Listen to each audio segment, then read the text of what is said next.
Hey all, welcome to Parker's Reefs. In today's episode, we're going to go over the 1 year anniversary of my dream reef tank.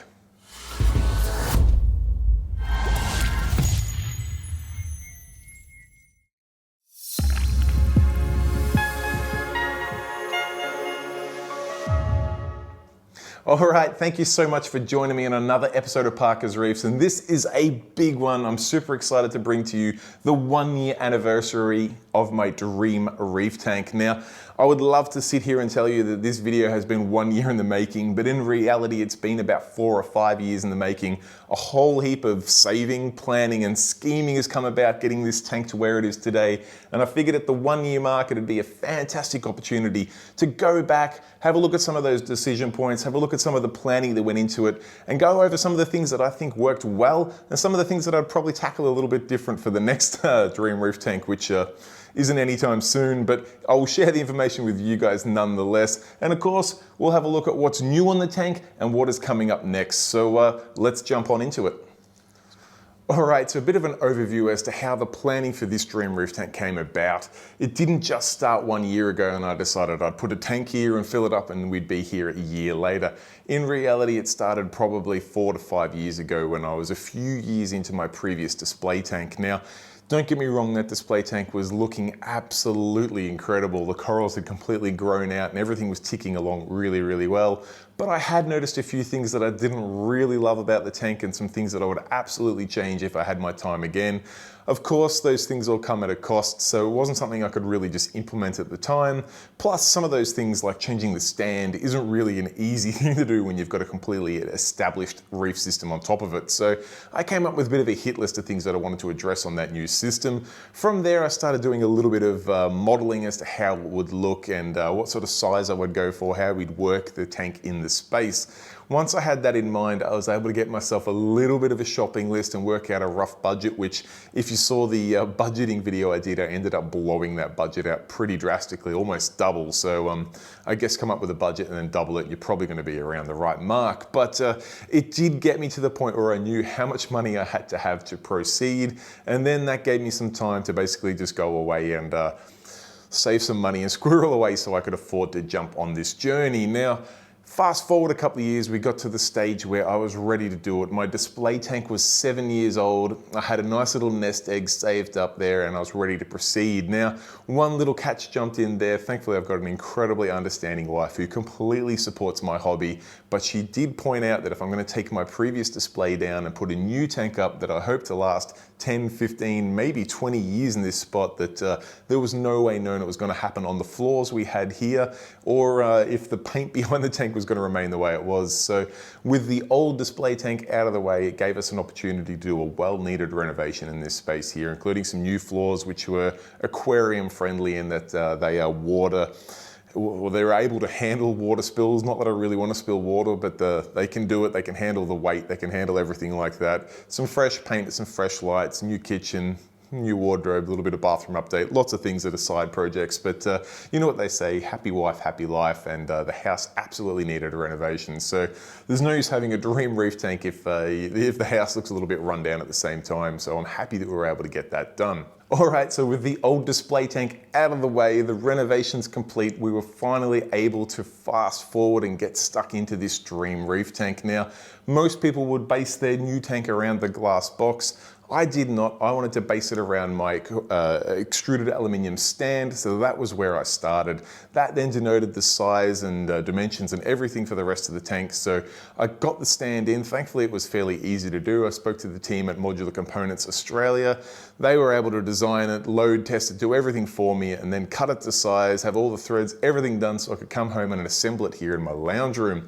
Once the stand was there, it really gave an appreciation for just how this new display tank's going to look. It really did raise the bar over my previous display, and I was really excited to get going. Some nice little features snuck their way in there with the thankful heads up and tip from Dave at my local fish shop, Deer Park Aquarium. We added in the acrylic base plan to the, or base pan, I should say, to the stand, which just will ensure that if there are any leaks that they remain in there. And then we added a drain to it so that can go outside to the drain, which is super neat because no one wants to come home and find water on the floor when something's gone wrong.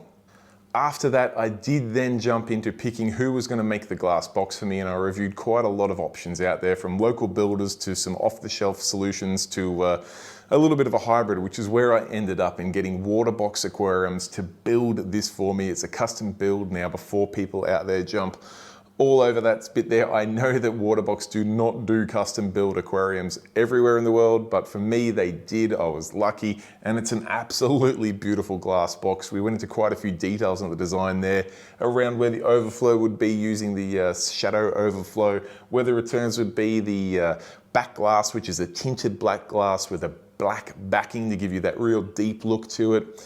Things like the one-piece Euro brace on top. There were quite a lot of design factors going into that there, and I'm happy to say that I felt like that all turned out an absolute treat. Now, the next step from there was to design the sump. Now, this was something I put a huge amount of effort into, and again, with the thanks and help from Dave at Deer Park, we went through all of the things I wanted to do, went right down into the details of lining baffles up with the uprights of the stand, just to ensure that that sump was as functional and as pretty as it possibly could be, because Eric at Himalaya Australia developed some absolutely beautiful looking sumps, and I just wanted to showcase it to the best of my ability, as well as making sure that it's a sump that's going to meet my current needs and potentially my future needs as the hobby evolves over the next few years, as well as just making it as easy to work on as possible, because one of the mottos I live by when reefing is if you can make something easy, it's likely to happen. As soon as you've got a task that is a little bit difficult to do, you and I both know that's probably not going to get done. If not at all, maybe not as frequently as it should. So getting the details right on that sump to ensure it met my needs and was going to be super easy to work on was absolutely paramount, and I'm so happy with how that sump turned out. It absolutely kicks the goals in my books. All right, from there, the glass box arrived, and that was a heck of a journey to get that out of the van, out of the box, around the house and up onto the stand. But with the help of quite a few friendly reef enthusiasts that came on the day to give me a hand getting that tank up here, we got the job done. And then things really started to take shape. When you have the stand there with the glass box, you can put the sump under it. Even without any of the cabinetry, things really showed to me how high a standard this Dream Reef tank was actually going to be. And one thing led to another. Before you know it, we've got the cabinetry in place, and a huge shout out to Hayden. He did a fantastic job with this cabinetry. It just looks an absolute treat. I love the fit and finish on it. I love the motorized doors. Everything about it turned out an absolute treat, and it was just one of those things that I knew I couldn't do it justice, so I just employed some of the experts in there. And when the experts at cabinetry are also reef enthusiasts themselves, you know you're going to get a good outcome. All right, from there, it was a matter of loading this tank up with equipment, which I did deliberate over pretty much every single piece of infrastructure on this system, from the lights to the skimmer to the return to the meteors in there to the sand, the rocks, the flow pumps. You name it, I went over absolutely everything. You can check all of those out in the videos in this playlist. Feel free to go back through it. I think there's something like 45 videos in the Dream Reef Tank playlist now, so check that out there. We went into deciding factors on absolutely everything, and I think for the most part things have turned out really well. So I guess at that point it was when the tank got full of water, and then officially that 1 year counter started. All right, just before I move on to what things I think worked really well, I will just touch on that at that point, just because the tank was full of water doesn't mean the job was done. I spent quite a lot of time and quite a lot of money putting a huge diversity of bacteria in this tank to ensure it could be as stable as possible, get it through the ugly stage and make it just a really strong foundation. And I must admit, it seems like you're spending a lot of money and a lot of time on things you can't really see. Bacteria is hard to see with the plain eye, and it can also be difficult to see under a microscope. But I think, and I don't honestly know, but I think it turned out really well. The speed at which corals are growing in this system, the stability that it's achieved is evidence to me that it was worth the money and time, and I don't think I'd do that any differently if I had my chance again. All right, on to the next part of this 1 year story, and I want to go over some of the things that personally I think turned out even better than expected, which is really quite difficult considering my expectations of this tank were about here. That being said, there were quite a few things that actually went up and above that, so I wanted to give a quick shout out to those, just in case you're building your Dream Reef tank. There's some things that I highly recommend you consider. First and foremost for me is the whole light setup, including the type of lights I ran and the light frame. The The light frame itself didn't actually end up costing that much money, but giving me the ability to motorize it up and down to give me great coverage over the tank. But when I need to get into the tank, motorizing it up out of the way is an absolute game changer. Now, I know there's lots of different ways to tackle that, but for me, using the sit-stand desk motors mounted to the back of my frame worked out an absolute treat. I know there were question marks around the longevity of that in a marine environment, but a year on and they still look absolutely brand new. So fingers crossed that's going to hold up for plenty more years to come.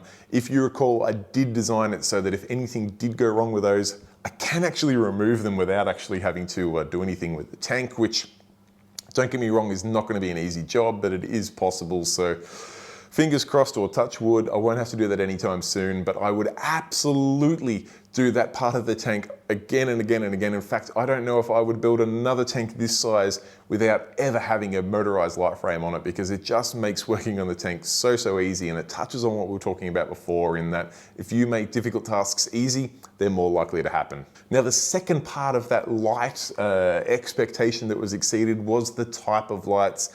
I am so impressed with the Philips Coral Cares and also the Kessels on this system. Maybe not so much the Orfex, they're maybe just carrying their weight, but the Philips Coral Care have completely blown me away. Mostly in how the colors they give out in the system, it just looks so natural with the fish and the corals, but also the growth I'm getting from the corals, particularly the SBS, just are growing before my eyes. Throw into the mix some Kessels for some shimmer and some extra blue color at the end of the day, and I personally could not be any happier. All right, next up on the things that absolutely surpassed my expectations, and that is the sump. Now, when I say the sump, I don't just mean the absolutely to die for Hamali Australia acrylic sump, but also everything in it. I'm so impressed with the Cove skimmer. I am impressed with the Abiz A200 return pumps, but I knew they were bulletproof before. I didn't buy them, I already had them, but they just continue to impress me every single day. The Kessel Fuge light in there is absolutely pumping out the macroalgae. The filter roller from Hamali's working a treat. It's just a delight to work on, that sump, which was the aim of the game. It's why I spent days and days and days deliberating over that design and drawing up new to scale models, but it turned out so well, I just couldn't be happier. All right, moving on to the last couple of things that I wanted to touch on that I just think turned out so well. A couple of things that you can't see in this room because they're not in this room, but the battery backup, I've had to use it twice. Our power's gone out, and having my reef tank continue to run as if nothing was wrong with the power supply is an absolute, it's going to save me having a heart attack, to be honest. And when the rest of the house goes out of power and this tank keeps ticking along, I am so excited, it's ridiculous. I shouldn't be. I think everyone else is disappointed when there's a power outage, and I'm the happiest kid on the block. But in reality, you got a tank this size, you got that many fish, you got that many corals, it's just, I wouldn't say it's cheap insurance, but it's insurance that I think you just have to have. My Dream Reef tank battery backup did set me back a few $1,000s, but I would do that every day of the week again because it turned out absolutely awesome. All right, last but not least on the things that turned out really well, and this one's got a little caveat because I did just have to replace the bulb and sleeve on my UV sterilizer. But having that mounted outside with my chiller has been absolutely awesome. When the chiller kicks on, you cannot hear it, there's no heat, nothing at all, and I didn't have to worry about trying to fit this gigantic UV sterilizer in under the tank or behind the tank, anything like that. Having that in a nice tidy box outside has been absolutely incredible. And then I guess even though the accessing the UV and doing all the work on it was considerably more difficult than I was hoping, and I was planning on doing a video on it, but it ended up looking that unprofessional, me working on it for a number of hours, I decided to scrap that video. I'll share some footage here, but even still, being able to do that outside, so if there was any sort of water spills or I needed space or anything like that, I still think it was 10 times easier outside than it would have been if it was in here. So I think that's the last thing that really surpassed my expectations for what were very lofty expectations. All right, now on the flip side of that, we do have things that have not worked out as well as I had hoped. Now, I do have a reasonable list here. Thankfully, it's not too many things, but let's go over them in detail nonetheless. All right, first and foremost, and things that have not worked out the best for me, and it's something that's a little bit unusual for me. I normally plan everything right down to a very fine detail, but you get lured into these things, and I bought a fish on an impulse purchase, which He's probably working out all right. I'll see if I can find him. He's my Bicolor Cleaner wrasse. He's fine, he hasn't killed anyone, but he does just seem to clean the fish a little bit too much. And things like my purple tang, or you can see him working on the gem tang there, whichever fish he's focusing on for that day or that week, they just seem to be real lethargic, and it just seems to take the wind out of their sails. And every time I see it, it kind of breaks my heart a little bit. So I will put a considerable effort into getting that Bicolor Cleaner wrasse out. I have done a fair bit of research online after buying him, which I know is the complete wrong way to do it.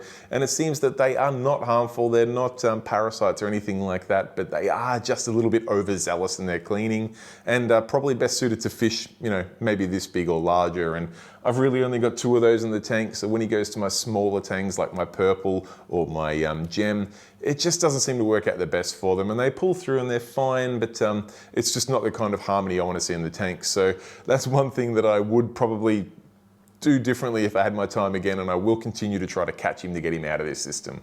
All right, next up on things that I wish I could do a little bit differently on my Dream Reef tank, and this one surprises me a little bit because I put a huge amount of thought into it and then went, I'll work that out later. I should have known better, and I'm talking about electrical access. Whilst I'm super happy with the battery backup on this system, and also even the Grid Connect power boards that I'm using, I just kind of didn't factor in enough access to power points and running of leads. I've got some power points in behind the tank at this end here, and I've got some in the cabinet up the end there, but just running leads and getting power to new devices or wave makers or whatever it may be is considerably more difficult than I would have really liked. And like I said, I did start planning it, and I put quite a lot of detail and thought into how I was going to manage power distribution for this tank, and then I kind of just let it slip. So every time I'm fishing around the back of the tank trying to get a extension lead or plug something into a power board, it kind of grinds me a little bit then. So I'd highly recommend, if you are planning a new tank, really thoroughly plan out your power distribution requirements. All right, next up, and things that I would probably do a little bit differently if I had my time again, and it goes hand in hand with the access to power points of this tank. I would probably have set this tank maybe it's a little bit further out from the wall. Now, I was kind of restricted by the window at the far end of the tank there. I didn't want to half block a window with the tank, but I ended up with probably about 4 inches or 10 centimeters of clearance behind this tank, which in reality is very, very little. I can't really fit an arm behind the tank, and it does just make reaching behind there a little bit of a pain. I end up using coral grabs and things to pass things up and down should I need to. Thankfully, I don't need to move things behind there too often, but when I do need to do it, it's fairly tricky. Or I lift the light frame up and I end up laying on top of the bracing and reaching down behind the tank, which is kind of a little bit awkward, and it's probably not something I'd recommend. So if I could just scrape another 2 inches out of the of this tank away from the wall, it's something I'd probably consider doing next time. All right, next up, and this one is probably not something that I've planned poorly or anything like that, but I did just want to go over things that aren't going so well. And I should just touch on this spot down here. You may recall my absolutely stunning gold torch that I got from Nick's Aquarium in Queensland that was doing well over that side of the tank. Once I moved it over here, it declined, lost a couple of heads, recovered, and then lost some more heads and died. Now, since then, I had another hammer here which started to recede a little bit, so I moved it away and it recovered. And then things moved over to this frog spawn that lost one of its heads, which I've since just turned around so you can't see that dead head. Now, I don't know if it's just coincidence or if there is something in this section here which is killing off Euphilia, but it's been a little bit odd, and it's one of those things that I just don't have complete control of at the moment. And considering the amount of planning and detail I've gone in with this tank, it's quite an unusual feeling because there's some definite mysteries happening there. I'm going to keep my eye on it and see if I could work out what it is. All right, next up now, it has been a couple of months since my last update on this tank, and there has been a fair few new additions, both of livestock from fish to corals, but also some equipment. Had to spoil myself, the Dream Reef tank was 1 year old. So let's jump in and I'll show you all the new bits and pieces I got. All right, first up are these absolutely gorgeous dosing barrels from Sea Torch. I just had some Fish Street dosing containers, I think they were before. Fairly basic looking clear acrylic box. They did the job. In fact, they looked pretty neat, but I got my hands on a couple of these Sea Torch dosing containers, and after putting a couple of them in there, I absolutely fell in love with them, so I replaced all of my dosing containers with these Sea Torch ones. I love the way the dosing line just sits down in there. You don't have to try and connect things up, and you can print a little label out to show what they are. They're a nice, neat cylinder, and they just fit the look and feel of this tank really well. They're not super cheap, but on the same hand, they're not that expensive either. So I managed to deck the system out with them, and I would absolutely recommend picking them up for anyone out there looking for a dosing container. All right, next up was definitely a little bit of a splurge purchase, but I have been using the Spin Touch at Deer Park Aquarium when I work there on Saturdays to test customers' waters, and it's been absolutely awesome. I absolutely love how easy it is to use. You just put a couple of mil of water into a disc, put it in the machine, press start, spins away. 2 minutes later, you've got 8 results, which is fully logged in the machine. Now, after using that at the shop for a little while, we had a little incident where the unit at the shop was out of action, and for a couple of weeks there, Dave and I were manually doing water tests, and it was absolutely driving us mad. So from that point on, I said if I ever come across one at a reasonable price, I would buy one for myself and we'd have a backup for the store. Now, by the time I found one at a reasonable price and bought it, of course the one at the shop was fixed and all was good, but any excuse is a good excuse in my opinion to buy yourself some new reefing toys. So I now have my very own Spin Touch with a good batch of the marine discs. I know people out there are going to tell you it's not the most accurate or highest resolution of tester out there, but to be honest, I don't really care. I spin up a test on this tank once a week, and now I will actually test my other tanks, which is something I haven't done for a long time. Spin up a result. If there's anything there that looks a little bit odd, I can then break out my Hannah checker and dive deeper into it to get a more precise reading if that's what you're really after. But more often than not, I do a spin test. The results come up where I expect them to be. I close it up, job done. I've tested 3 of my tanks for 8 parameters each in a total of about 5 or 6 minutes, which is worth its weight in gold. All right, next up is new fish in the system. Now, it's hard to believe it, but I've actually added about 20 fish to the system since the last update, and that's mostly because they're all really small. I added a harem of 4 captive bred royal grammars, 4 captive bred orchid dottybacks, and 4 Old Glory gobies. On top of that, I added a mated pair of red scooter blennies. Now, there are all sorts of different types of red scooter blennies out there. This is something that I only just recently learned after getting these fish. There are all sorts of types out there. These ones are red, but they're not the ruby red dragonets that people think of when you say red scooter blenny. But these pair are absolutely gorgeous. I also added in a harem of fire gobies, which give an absolutely incredible bit of color and movement to the tank. I love the way they sort of school and then dart about really quickly when there's food in there. And last but not least, I topped up the numbers of my Antheas and also Chromis just to get get a nice equal level of color and movement there. We've got a great amount of blue fast fish and now a great number of pink and orange fish that move around, which just kind of balance each other out really nicely. And I'm really happy with the activity there is in the tank now with these small fish. You've got your big fish, which are obvious, they're swimming around. You've got the smaller fish, which tend to school around and move a little bit faster.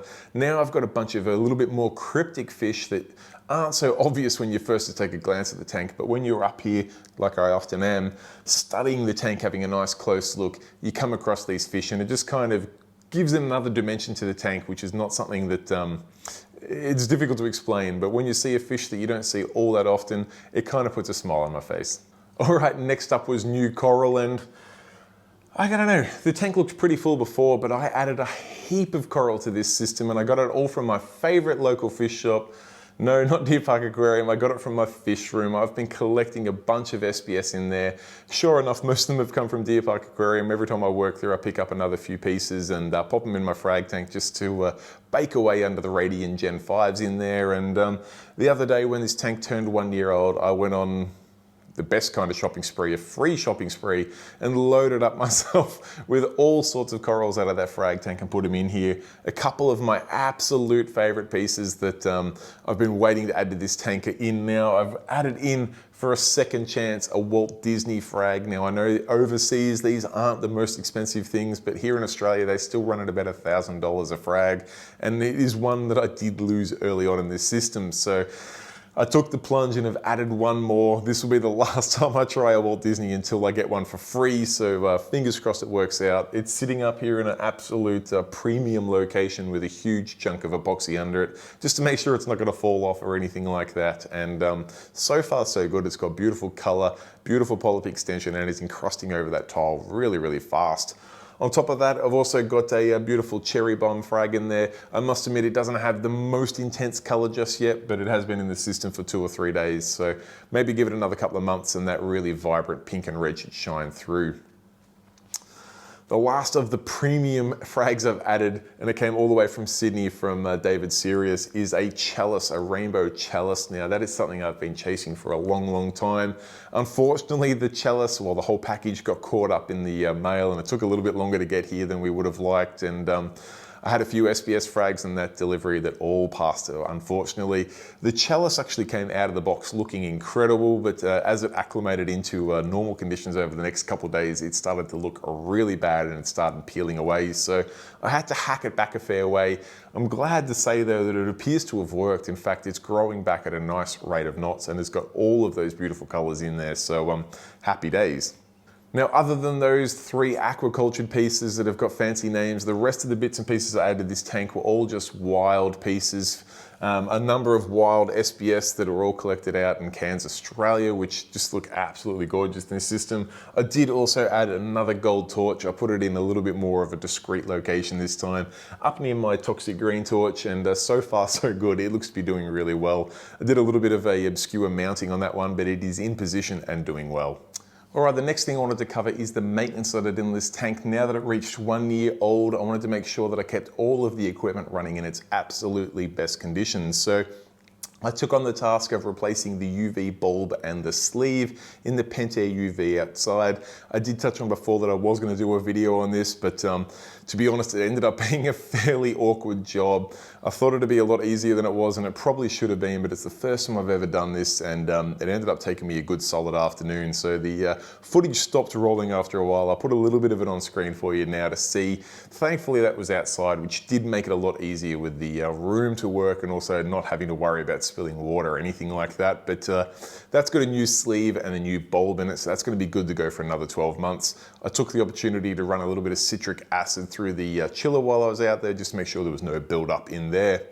Other than that, in the tank itself, I made sure I gave all of the lens covers on all of the LED lights a good clean. I gave each one of the wave pumps, well, each one of the MP60s a clean. I haven't got to the Tunzi Stream 3s yet. I will do those in the next week or two. Next up, I jumped down into the sump, made sure I gave that a good wet dry vac out just to get all of the detritus that had made its way past the filter roller out. And I also gave my skimmer its annual clean, and I'm glad to say that it looks as good as the day I got it. When it's been in there for a while, even though I give it it has an automatic neck cleaner on there, after a while you still can't see the insides of it because it just gets covered up with so much gunk. Now that it's clean, I can see that it's producing absolutely beautiful foam in there. So that's working just as good as the day I got it, and I couldn't be happier. All right, next up is a question that I get all of the time, and it is, what is next for the Dream Reef tank? Now, I'm pretty happy to say that the majority of the fish I'm after now are in the system. There might be a couple of more small additions like some other wrasse, and of course a mate for my Bellis angelfish, but most of the fish I want are in this system. We're pretty well at capacity in my opinion anyway. So the fish list is done. There will of course always be room for some more corals in this system, but I really want to focus on getting some growth out of these corals now, and then starting to frag those to get them into my frag system, just so I've got backups, but also so I can share the love of some of these absolutely gorgeous pieces that I've been able to accumulate over the last year or so. To aid in that coral growth, I'm really going to start focusing on my trace element supplementation now, as well as some aminos and potentially even some Coral Essentials Black Label. When I've used this before, it absolutely promotes growth in the system. So now that this tank's been running for a year, I feel like I've got a good stable foundation to base that off. I'll start putting some Black Label in as well as their amino and their grow, just so I can really get some growth in this system. That should really spur on that growth and get plenty of frags coming out of the tank, as many as the frags I'm putting in the tank. All right, I guess we should start to wrap things up because this video has been running for a while now. If I could give one conclusion for the system, I would say planning is absolutely essential, particularly for a tank of this size. But one thing I probably would recommend is build in a little bit more of your plan for the unplanned, if that makes sense. Things like the access to the electrical in this system. I figured that I had mapped out everything I wanted to use and all of the PowerPoints I required and everything like that. But of course, you and I both know that is not how it works. You always end up needing to plug something else into the system. So plan for that unplanned piece of equipment or that unplanned emergency or that unplanned access to a part of the tank you never thought you would need to get to. And that might be the best thing I can give you to take away from my experience in designing and developing this dream reef tank here. Other than that, guys, the last piece of advice I can share with you is to enjoy your reef tank. I speak to a whole heap of hobbyists out there, and I must admit way too many of us are focused on what's not going well in our tank rather than focusing on what is going well. Really need to focus on enjoying our reef tanks because there is always so much going well with them. One of my favorite things every single day at night is to feed these fish. I love seeing them all come up. Most of them come and take it straight out of my hand. Some of them will even sit in my hand while I'm holding that frozen cube, and it just doesn't matter how bad my day's been, it always puts a smile on my face. And I'd highly encourage everyone to find something that they absolutely love about their reef tank and just focus on enjoying that. Other than that, guys, I will wrap things up here. I hope you enjoyed the 1 year review of my dream reef tank. I know I certainly enjoyed sharing it with you. If you've got any questions, comments, feedback, anything at all, feel free to pop it in the comment section down below. I do personally reply to each and every comment down there, so it is the best way to get hold of me. Other than that, guys, if you enjoyed the video, be sure to give it a thumbs up. And of course, if you want to make sure you don't miss out on any of the upcoming videos I've got for you, hit that subscribe button. It costs no money at all and takes 2 seconds of your time. Thanks, guys. Till next time, stay safe and keep reefing. Cheers. Bye.